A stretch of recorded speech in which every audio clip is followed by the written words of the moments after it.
ഈഴവ വോട്ടിന്റെ മലക്കം മറിച്ചിൽ CPM-ൽ വലിയ അസ്വസ്ഥത ഉണ്ടാക്കിയിരുന്നു. 2024 ലോക്സഭാ തെരഞ്ഞെടുപ്പിൽ ഈഴവ വോട്ടുകൾ അധിക തോതിൽ നഷ്ടമായെന്ന വിലയിരുത്തലിന്റെ പശ്ചാത്തലത്തിൽ പാർട്ടി കേഡർ ശാഖാംഗങ്ങളുടെ യോഗം ചേരാനുള്ള നീക്കം CPM-നുണ്ടായിരുന്നു. നഷ്ടപ്പെട്ട അടിസ്ഥാന വോട്ടുകൾ തിരിച്ചുപിടിക്കുക എന്നതും RSS കടന്നുകയറ്റം SNDP-യിൽ തടയുക എന്നതുമായിരുന്നു CPM-ന്റെ ലക്ഷ്യം.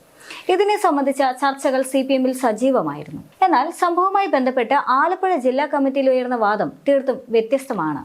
ലോക്സഭാ തെരഞ്ഞെടുപ്പിലെ തോൽവിയുടെ പേരിൽ SNDP യോഗത്തിനു മേൽ പാർട്ടി കുതിര കയറേണ്ടെന്ന വാദമാണ് CPM ആലപ്പുഴ ജില്ലാ കമ്മിറ്റിയിലെ ചർച്ചയിൽ ഉയർന്നത്. വെള്ളാപ്പള്ളി നടേശൻ യോഗത്തെ നയിക്കുന്നതിൽ ആശങ്കയില്ല.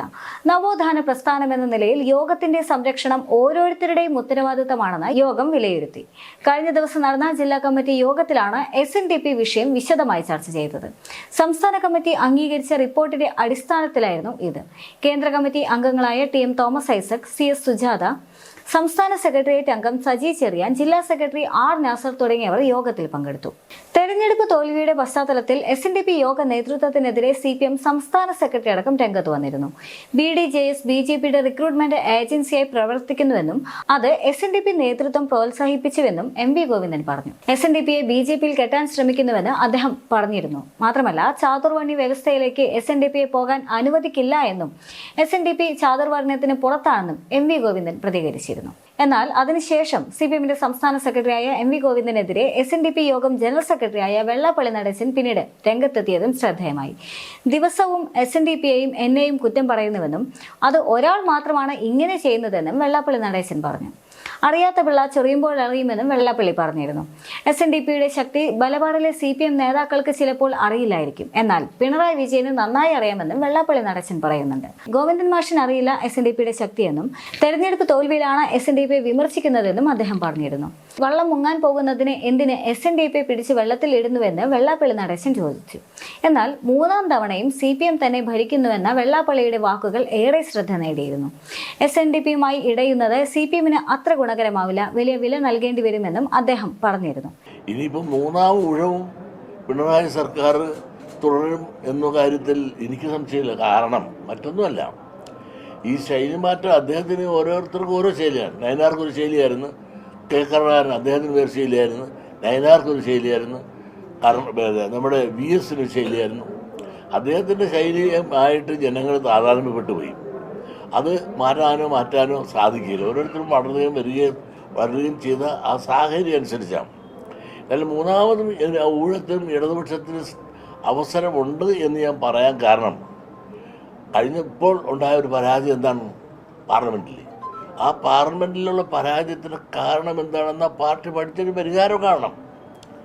കാരണം കഴിഞ്ഞ പ്രാവശ്യം കിറ്റുണ്ടായിരുന്നു, സാധാരണക്കാർക്കെല്ലാം ഉമ്മൻചാണ്ടി 600 കൊടുത്ത് അത് കൊടുക്കാതെ ഇട്ടിരുന്നു. ഇവരൊന്നിപ്പോൾ 1600 ഇപ്പോൾ അത് കുടിശ്ശികയായി കൊടുക്കുന്നുമില്ല. അതോടൊപ്പം തന്നെ മാവേലി സ്റ്റോറിനകത്തെല്ലാം പാറ്റയ്ക്ക് പോലും ഭക്ഷണം കിട്ടാതെ അവൻ പോലും ചത്തുമല്ലെന്ന് കിടക്കുകയാണ്. അപ്പോൾ പിന്നെ നിത്യോപയോഗ സാധനങ്ങൾക്ക് വില കുറച്ച് കൊടുത്തുകൊണ്ടിരുന്ന ആ സാധാരണക്കാർക്ക് എന്നും ആശയവും ആവേശമായിരുന്ന അവിടെ എങ്ങും നീതി സ്റ്റോറിലൊന്നും നിത്യോപയോഗ സാധനങ്ങൾക്ക് കുറഞ്ഞ വിലയ്ക്ക് കൊടുക്കാൻ സാധിക്കാതെ പോയതും ഒരു പരാജയം. ഈ പരാജയങ്ങൾ പലരിൽ ഒന്നാണ്. അതുപോലെ ന്യൂനപക്ഷങ്ങളോട് പ്രീണനം, അടിസ്ഥാന വർഗങ്ങൾക്ക് വേണ്ടത്ര പരിഗണനയും പരിരക്ഷയും കൊടുത്തില്ല. എന്നാൽ ആ ന്യൂനപക്ഷങ്ങൾ കാര്യത്തോട് അടുത്തപ്പോൾ വോട്ട് വന്നപ്പോൾ വോട്ട് ചെയ്തുമില്ല. എന്നാൽ ലോക്സഭാ തെരഞ്ഞെടുപ്പിലുണ്ടായ വോട്ടിംഗ് രീതിയിൽ ആശങ്കയുണ്ടെന്ന നിലപാടായിരുന്നു ജില്ലാ കമ്മിറ്റിയിലെ ചർച്ച. ഇതിന്റെ പേരിൽ SNDP യോഗത്തിനെതിരെ തിരിയേണ്ടതില്ല എന്നും ചർച്ചയിൽ വാദമുയർന്നു. ഒരു തരത്തിലുള്ള കമ്മിറ്റികളും പിടിച്ചെടുക്കുന്നതിനോ അവയിൽ കടന്നുകൂടുന്നതിനോ ഉള്ള നീക്കം വേണ്ടെന്ന് നിർദ്ദേശിച്ചതായിരുന്നു വിവരം.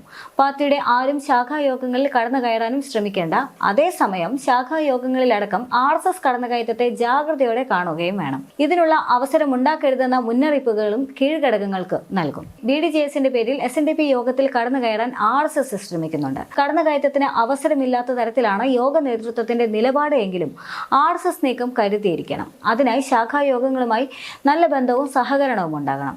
ഏതെങ്കിലും കേന്ദ്രങ്ങളിൽ നിന്നുള്ള വിമർശനത്തിന്റെ പേരിൽ മതനിരപേക്ഷ സമീപനത്തിൽ മാറ്റം വരുത്തേണ്ടതില്ല. ഭൂരിപക്ഷ വർഗീയ നീക്കങ്ങളിൽ ന്യൂനപക്ഷങ്ങൾക്ക് സംരക്ഷണം എന്നത് പാർട്ടിയുടെ ഉത്തരവാദിത്തമാണ്. അതിൽ വെള്ളം ചേർക്കാതെ പ്രവർത്തിക്കണം. എന്നാൽ ന്യൂനപക്ഷ വർഗീയതയ്ക്ക് കൊടിപിടിക്കുന്ന പ്രസ്ഥാനങ്ങളെ അകറ്റി നിർത്തണം. സാധാരണക്കാർക്കുള്ള ആനുകൂല്യങ്ങളെല്ലാം കൊടുക്കാനും അതിന് മുൻഗണന നൽകാനും സർക്കാർ തീരുമാനിച്ചിട്ടുണ്ട്. ജനങ്ങളോട് വിനയത്തോടെ പെരുമാറണം. അവരുടെ ആവശ്യങ്ങളിലും വിഷയങ്ങളിലും ഒപ്പം നിൽക്കാനും നേതാക്കൾക്ക് നിർദ്ദേശം നൽകിയിട്ടുണ്ട്.